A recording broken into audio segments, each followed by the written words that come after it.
आज हम लोग जानेंगे कि मार्शल पिगू फिशर के अनुसार राष्ट्रीय आय की परिभाषा क्या है, जो कि एग्जामों में पूछा जा सकता है। बहुत ही इंपॉर्टेंट है। तो उसके अनुसार क्या है, देखिए, किसी देश का श्रम और पूंजी उसके प्राकृतिक साधनों पर कार्यशील होकर प्रतिवर्ष भौतिक और अभौतिक वस्तुओं का निश्चित वास्तविक उत्पादन करते हैं, जिनमें सब प्रकार की सेवाएं भी शामिल रहती हैं, उसे ही देश की वास्तविक राष्ट्रीय आय कहते हैं। यह परिभाषा किसने दी, बताइए? Marshall, Pigou, Fisher, Robbins. ये परिभाषा किसने दिया इन चारों में से? तो इस परिभाषा को दिया है मार्शल ने।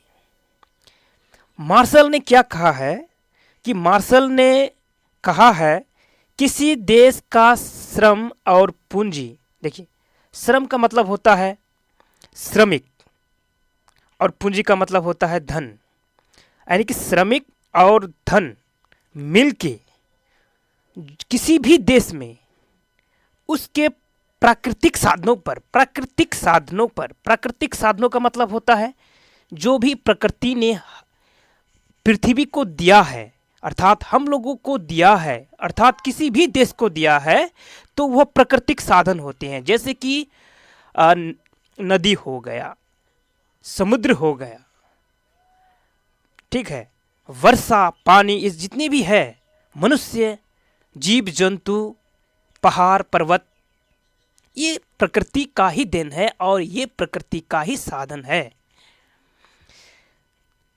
अर्थात किसी देश का श्रम और पूंजी उसके प्राकृतिक साधनों पर कार्यशील होकर प्रतिवर्ष का मतलब प्रति वर्ष, हर एक वर्ष भौतिक और अभौतिक वस्तुओं का निश्चित वास्तविक उत्पादन करते हैं। निश्चित वास्तविक उत्पादन करते हैं। क्या? उत्पादन करते हैं। याद रखना है, मार्शल उत्पादन के बारे में बता रहा है। अगर उत्पादन आए किसी भी परिभाषा में, तो वो परिभाषा जो है मार्शल का ही होगा, ठीक है ना? तो यहां पर समझ में आ गया होगा कि किसी देश का श्रम और पूंजी, श्रम मतलब कि मान लेते हैं मनुष्य, ये भी श्रम है, ठीक है ना, श्रमिक है जिसको हम बोलते हैं।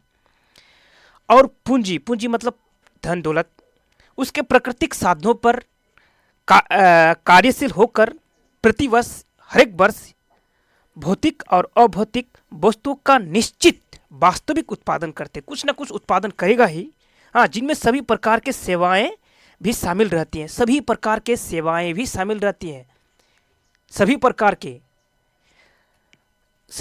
सेवाएं कहने का मतलब ये है कि हम अगर मान लेते हैं अपने काम के बारे में अच्छा से करने के विचार करते हैं, अपना कार्य ठीक ढंग से करते हैं, ईमानदारी से करते हैं, ये भी एक सेवाएं हैं। ये जिसको हम अभौतिक कह सकते हैं, ठीक है। जो सभी प्रकार के सेवाएं शामिल रहती हैं, तो उसे ही देश की वास्तविक राष्ट्रीय आय कहते हैं। ये परिभाषा जो है मार्शल ने दी है। आई होप समझ में आ गया होगा, ठीक है। और एक बार बता देता हूं, किसी देश का श्रम और पूंजी उसके प्राकृतिक साधनों पर कार्यशील होकर प्रतिवर्ष भौतिक और अभौतिक वस्तुओं का निश्चित वास्तविक उत्पादन करते हैं। भौतिक वस्तु का मतलब होता है कोई भी वस्तु का बनाना। मान लेते हैं कोई भी कंपनी में कोई भी वस्तु बनाते हैं, ठीक है, चीनी हो गया, ठीक है, कार, कुछ भी जो प्रकृति को छोड़ के हम लोग जो बनाते हैं, ठीक है ना, प्रकृति में ही कार्यशील होकर, साधनों पर कार्यशील होकर, तो ये है भौतिक वस्तुएं। अभौतिक वस्तुएं जिसका प्रकृति से कोई लेना देना नहीं है, अर्थात हम लोगों का मानसिकता, ये जो मानसिकता है, सोच विचार है, ये अभौतिक वस्तुएं हैं जिसको हम लोग देख नहीं सकते हैं, ये अमूर्त है। तो यही है राष्ट्रीय आय की परिभाषा मार्शल के अनुसार। अब नेक्स्ट चलते हैं। राष्ट्रीय आय समाज की वस्तुगत आय का वह भाग है जिसे मुद्रा में मापा जा सकता है एवं जिसमें विदेश से प्राप्त आय भी शामिल रहती है। यह परिभाषा किसने दिया बताइए? Fisher, Pigou, Marshall, Karl Marx. तो इस प्रश्न का राइट आंसर होगा पिगू महोदय ने दिया ये परिभाषा। ठीक है, यह परिभाषा जो है पिगू ने दिया। पिगू ने क्या कहा है राष्ट्रीय आय के बारे में? इन्होंने कहा है कि राष्ट्रीय आय समाज की, अर्थात समाज की वस्तुगत आय का वह भाग है। समाज तो जानते ही हैं, हम लोग जहाँ पे रहते हैं वो यही तो है समाज। वस्तुगत, वस्तु अर्थात वस्तु, ये इसमें भौतिक और भौतिक की तुलना नहीं कहा गया है, इसमें वस्तु कहा गया है। वस्तुगत, जो वस्तु को बेचकर जो आय प्राप्त होता है, ठीक है, आय प्राप्त होता है, अर्थात जिसको हम मुद्रा में माप सकते हैं। मान लेते हैं एक फैक्ट्री में बिस्कुट, किसी बिस्कुट हो, चीनी हो, आटा हो, मैदा हो, कुछ भी उत्पादन हो रहा है, वो वस्तुगत आय हो गया। उसको बेचेंगे मार्केट में तो कुछ पैसा मिलेगा, और वो जो पैसा होगा वही, उसको ही हम मुद्रा कहते हैं। उसी वस्तु की अगर मान लेते हैं तुलना मुद्रा में होता है, तो और विदेशों से जो भी प्राप्त होता है, अर्थात हम लोगों के देश के जो आदमी विदेशों में जो काम करते हैं, जो उत्पादन करते हैं, उसका आय को मिलाकर जो भी आय प्राप्त होते हैं हमारे देश को, उसको ही राष्ट्रीय आय कहते हैं। ये कहा पिगू ने। पिगू ने एक चीज़ को याद रखना है, पिगू ने मुद्रा को ध्यान में रखने के लिए बोला है। अगर मुद्रा की बात आती है, अर्थात वस्तुओं को बेचकर जो भी मुद्रा प्राप्त होते हैं, उसको ही राष्ट्रीय आय कहते हैं। ये पिगू के अनुसार है।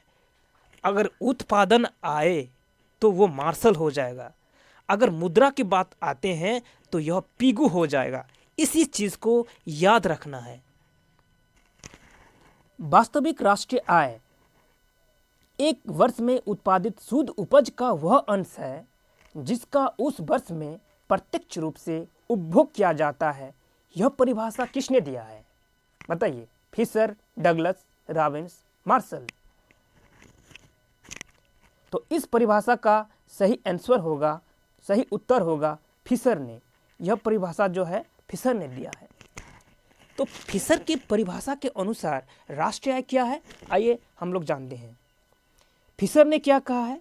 फिशर ने कहा है कि वास्तविक राष्ट्रीय आय एक वर्ष में उत्पादित, अर्थात एक वर्ष में उत्पादित शुद्ध उपज का वह अंश है जो भी उत्पादित हो रहा है, जो भी उत्पादित हुआ है एक वर्ष में, जिसका उस वर्ष में प्रत्यक्ष रूप से उपभोग किया जाता है। यह उपभोग किया जाता है, वही राष्ट्रीय आय है। इसने फिर इस परिभाषा को फिशर ने कहा है।